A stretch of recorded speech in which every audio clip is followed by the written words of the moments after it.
monsieur, bonsoir et bienvenue dans ce journal. Au sommaire, Sylvie Deschacus n'est plus la présidente du parti Union démocratique pour un Bénin nouveau, UDBN. C'était une décision du Haut Conseil du parti prise samedi dernier. Dans cette édition, vous suivrez les raisons de sa destitution.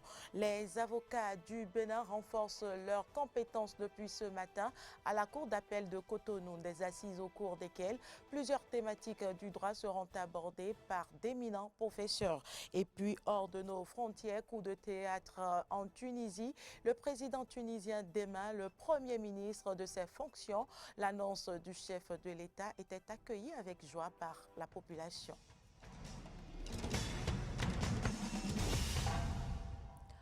Merci pour l'attention. Madame Sylvie Deschacus, désignée à la tête du parti Union démocratique pour un Bénin nouveau UDBN, a été déchargée de ses fonctions ce samedi. La décision a été prise à l'issue d'une réunion urgente de la direction du parti. Nous avons interrogé le porte-parole du parti sur les raisons qui sous-tendent la décision. Suivez un extrait de ses explications au micro de Clémence Tonoucoin et de Romaric Devochi. Le 19 juin 2021, Madame Sylvie Deschacus a été donc présentée à la face du monde comme la nouvelle présidente de l'UDBN. Lorsque vous avez été présentée comme ça au bout d'une séance ou d'une rencontre, d'une assise statutaire comme le Congrès, donc qui a commencé depuis le 5, vous prenez fonction dans l'opérationnel. Il y a donc des rencontres que vous faites, de prise de contact, vous rentrez dans les dossiers et puis la machine prend. Et dans le cas d'un parti politique, c'est encore plus délicat.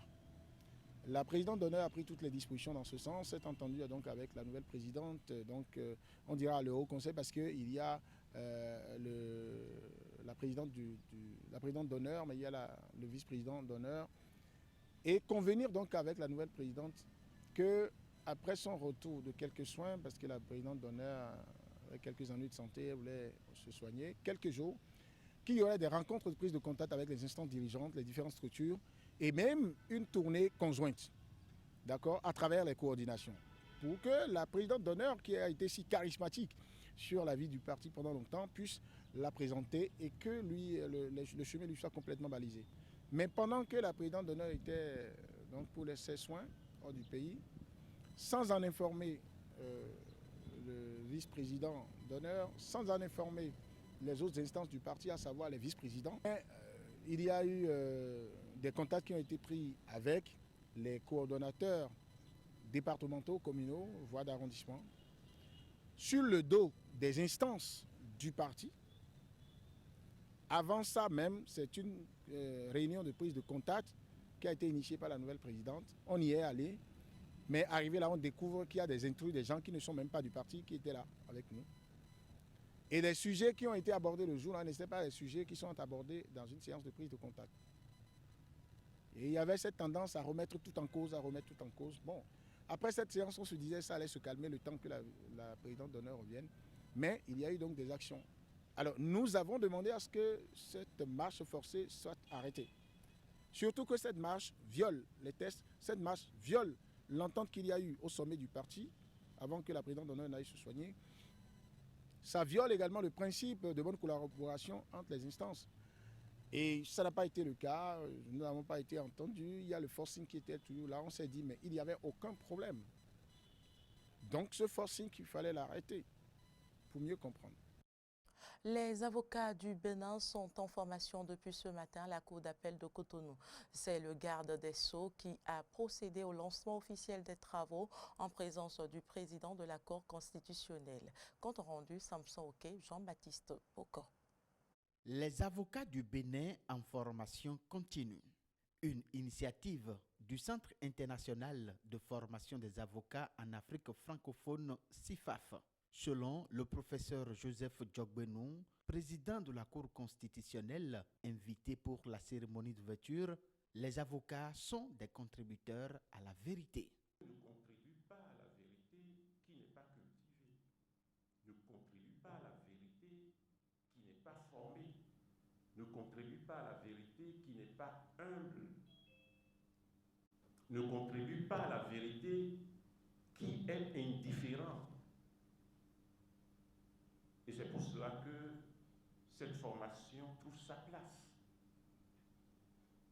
Parce que c'est une manière de s'approprier de l'outil qui permet, c'est avec difficulté, de contribuer à la vérité.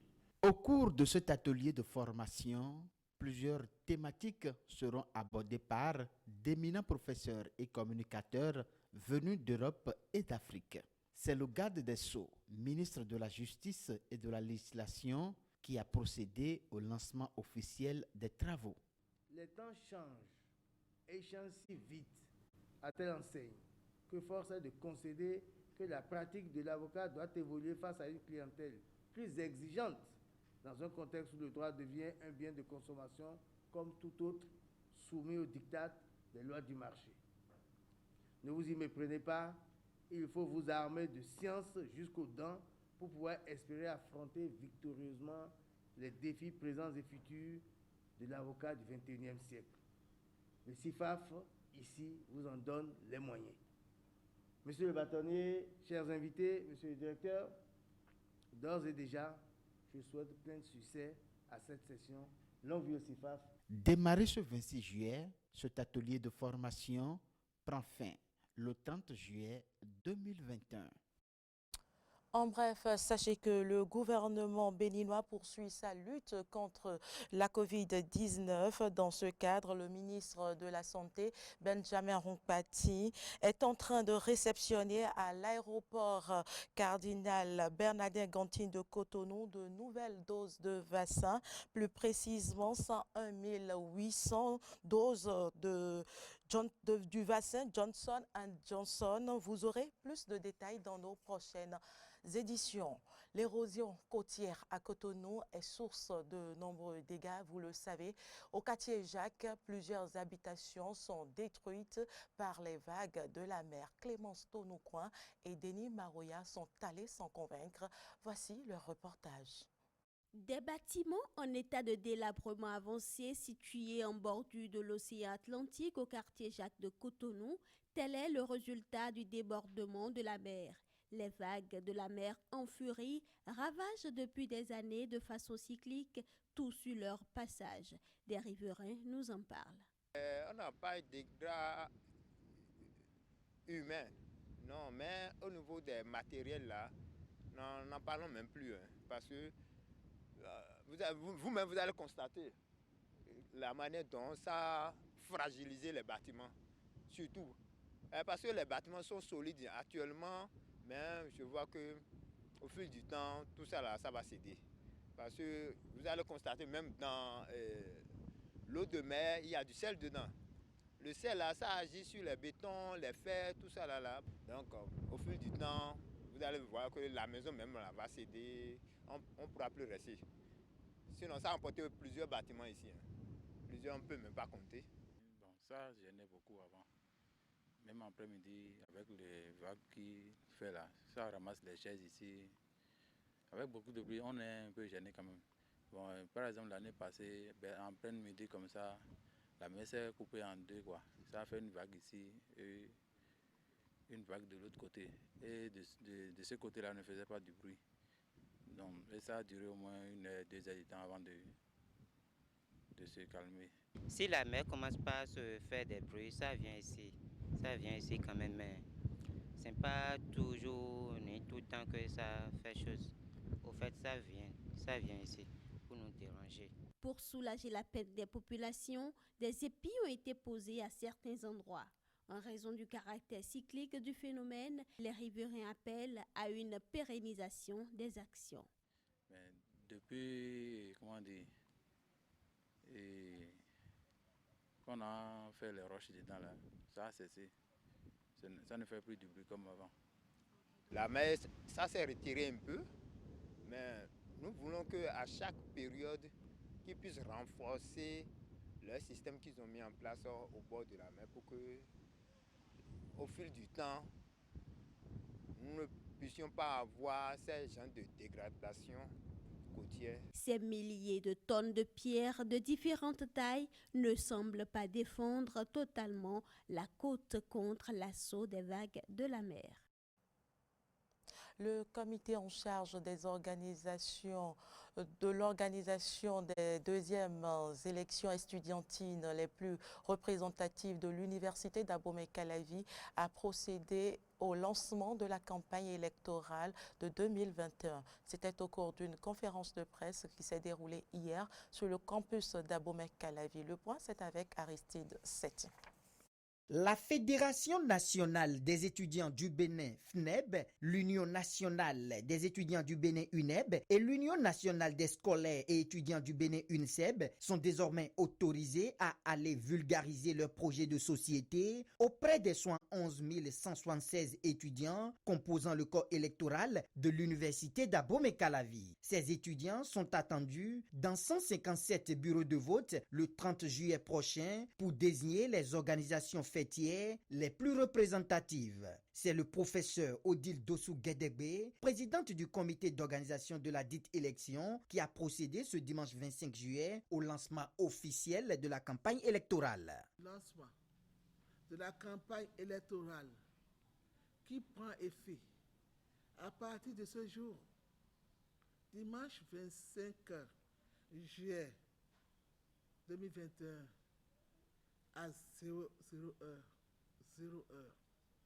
et prendra fin le mercredi 28 juillet à 23h59. Je répète, mercredi 28 juillet à 23h59, soit 4 jours francs de campagne électorale sur tous les campus de l'UAC. Pour les responsables étudiants, leur temps attendu est arrivé. Le grand jeu est enfin lancé. Donc, chacun doit désormais affûter ses armes pour faire face à la réalité. Parce que c'est ce que nous attendons. Et si officiellement cela n'est pas lancé, tout ce qu'on faisait depuis quelques jours, vous savez que ce ne sont que des actions de pré-campagne. Nous sommes très heureux quand même de débuter quand même ces campagnes parce que nous attendons impatiemment ces moments pour quand même s'officialiser ou être quand même au contact des étudiants. Nous avons participé à cette cérémonie officielle et les recommandations ont été données, des doléances ont été faites en notre égard. Et nous allons tenir compte de tout cela pour réellement battre campagne. La force de la FNEB, ce n'est pas aujourd'hui quand on va lancer les élections que nous allons démontrer. Nous avons déjà effectué beaucoup d'actions pour l'étudiant. Les responsables étudiants ont reçu le bulletin unique des mains de la présidente du comité d'organisation. Au cours de la campagne électorale, le comité a strictement interdit tout affichage sur les panneaux de signalisation et a insisté sur le respect mutuel pour le bon déroulement des opérations de vote à l'université d'Abomey-Calavi. L'ancienne première dame Rosine Vieira Soglo est décédée ce dimanche. Combattante et femme politique engagée, elle a su s'imposer sur la scène politique, un milieu fortement dominé par les hommes. Retour sur son parcours avec Laurent Toninkes. Mon mari, président de la République, c'est sous son quinquennat qu'on a voulu le tuer plusieurs fois. C'est sous ce quinquennat que vous, les femmes, vous êtes liguées contre moi. Et vous m'avez matraqué. Et si je ne suis pas morte, c'est parce que Dieu ne l'a pas voulu. Mes sœurs qui viennent de parler ont parlé d'or. La solidarité féminine, on en reparlera. Incomprise, elle était. Femme audacieuse en politique, elle est restée malgré les attaques et assauts des hommes politiques qu'elle a subis pendant 3 décennies.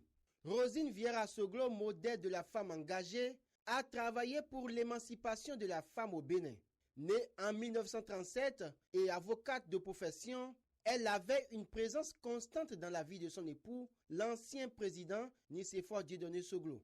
Fondatrice du parti La Renaissance du Bénin en 1992, elle a ardemment travaillé pour mettre fin à la féodalité des hommes dans certaines régions du Bénin.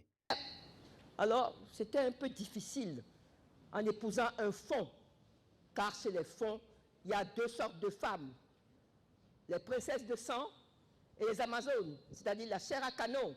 Et les autres femmes, tu te tais et tu te couches et tu ne dis rien. C'est ça, c'est la petite vérité. Et vous le savez très bien. Je ne raconte rien et je n'invente rien, hélas, car j'aurais voulu que ça change. Mais ça va changer. Peut-être pas de nos jours, je ne le verrai peut-être pas. Mais mes petits-enfants, mes petites filles et mes arrière-petites filles le verront. Dans un franc-parler, elle ne se faisait pas prier pour mettre sur la place publique les coulisses de la politique béninoise. Reconnaissante envers tous pour leur soutien, elle ne manquait pas de l'exprimer chaque fois que l'occasion se présentait. Je suis très heureuse de revenir au pays. Et je suis surtout très heureuse de savoir votre fidélité, vos prières pour que je sois parmi vous aujourd'hui. Que Dieu vous garde. Et que la Vierge Marie, dont c'est la fête aujourd'hui, nous vienne tous en aide à tout ce pays et à vous tous, mes enfants. Merci infiniment. Merci beaucoup. On fêtera ça autrement. On fêtera ça autrement. C'est moi qui vous le dis. Que Dieu nous prête vie et nous fêterons. D'accord? Alors, bye bye. Très humble, elle n'avait pas hésité à présenter à l'honorable Rachid Gbadamassi ses excuses après des insultes au cours d'une session plénière très houleuse. Je veux des excuses au député Gbadamassi. Il est vrai qu'il a cherché, parce que le pauvre, il a tendance à se mettre dans des situations impossibles et insupportables. Mais ce n'est pas une raison pour que je l'insulte. Et je lui fais mes excuses les plus plates. Je l'ai déjà vu dimanche dernier quand mon époux est parti. Il était à l'aéroport. Et je lui ai dit que je lui fais mes excuses. Il m'a dit, maman, je dis non. Et je le ferai publiquement. Je le fais publiquement. Député Gbadamassi, excusez-moi de vous avoir insulté. Président de l'association Vidolé, en soutien aux femmes démunies et à l'enfance malheureuse, Rosine Soglo a montré le chemin pour une présence constante des premières dames sur le terrain du social. Elle a été députée de 1999 à 2019, où elle avait décidé de ne plus revenir pour raison de santé. Paix à l'âme de l'illustre disparu. Football, lancement officiel du tournoi Petit Poteau interquartier ce dimanche au terrain de CEG de Zoka dans la commune d'Abomey-Calavi, organisé par l'agence événementielle Jim Business sous la coupole de Pierre Akpaki, secrétaire général de la Haute Autorité de l'audiovisuel et de la communication. Le match d'ouverture a opposé Rocher FC à Speed FC. Au terme des 110 minutes, c'est un score nul de 1 but partout qui a sanctionné la partie. Rappelons que 9 équipes sont engagées dans ce tournoi qui est à sa première édition. Prochaine rencontre de 31 juillet prochain. Suivez ici Judith Akpaki, directrice générale de Jim Business au terme du match d'ouverture. Jim Business est une agence événementielle qui est d'une part spécialisée dans les événements pour particuliers, petites, moyennes et grandes entreprises, mais également spécialisée dans les événements grand public. Donc quand on parle de grand public, nous avons les activités sportives, dont le football. Alors ça a été une évidence, on n'a pas réfléchi deux fois, donc c'était une évidence. Encore des réglages, mais vous avez vu avec nous, le jeu, ça s'est bien passé. Il y a eu l'esprit d'équipe, de la performance, le respect mutuel des équipes. Bravo. Alors l'objectif d'une telle organisation est non seulement de promouvoir les valeurs sportives dont dispose la commune d'Abomey-Calavi, mais également offrir une rencontre, des échanges, un divertissement à la population d'Abomey-Calavi. Hors de nos frontières, le bras de fer durait depuis des mois en Tunisie. Le président tunisien a gelé hier les travaux du Parlement en limogeant dans la foulée le Premier ministre de ses fonctions. Une décision prise à la suite d'une série de manifestations. Une foule de citoyens s'est amassée ici devant le Parlement tunisien à Bardo après la déclaration du président de la République hier de geler le Parlement et de destituer le Premier ministre. Beaucoup de députés du mouvement Ennahda sont venus ici devant cette grille. Le président de l'Assemblée nationale, qui est aussi le chef de file d'Ennahda, M. Ranouchi, a tenu un sitting ce matin. Ici, objectif, rentrer dans le Parlement. Les militaires ont eu ordre du président de la République de ne laisser entrer aucun député. La raison pour laquelle les députés du parti Ennahda sont devant le Parlement, devant ces grilles, comme vous pouvez voir sur ces images. Ils demandent à la police de les laisser entrer. La police a reçu une instruction, telle que l'armée également, ne laisser rentrer personne au Parlement. Aucun député ne pourra rentrer. Il y a des pros Kaïs Sayed qui sont ici, qui soutiennent le président avec des slogans hostiles au parti Ennahda. Et il y a les pros Ennahda derrière la police qui sont venus pour soutenir leurs députés. Comme vous pouvez le voir sur ces images, l'armée a investi le Parlement. À l'intérieur de ces grilles, il n'y a que des camions de militaires et des militaires. Objectif, protéger cette zone, protéger le Parlement et ne laisser personne entrer. Cette décision qui a complètement étonné hier soir les Tunisiens et qu'ils avaient fait descendre dans les rues avec des slogans pour le président et des drapeaux tunisiens. Le président de la République a déclaré qu'un Premier ministre serait nommé prochainement. En attendant, c'est le gel du Parlement et le président qui prend la tête de l'exécutif en vertu de l'article 80 de la Constitution. On attend toujours que le président s'exprime afin de donner ses nouvelles directives après cette nuit historique. C'est tout pour cette édition. Merci de nous avoir suivis. À demain.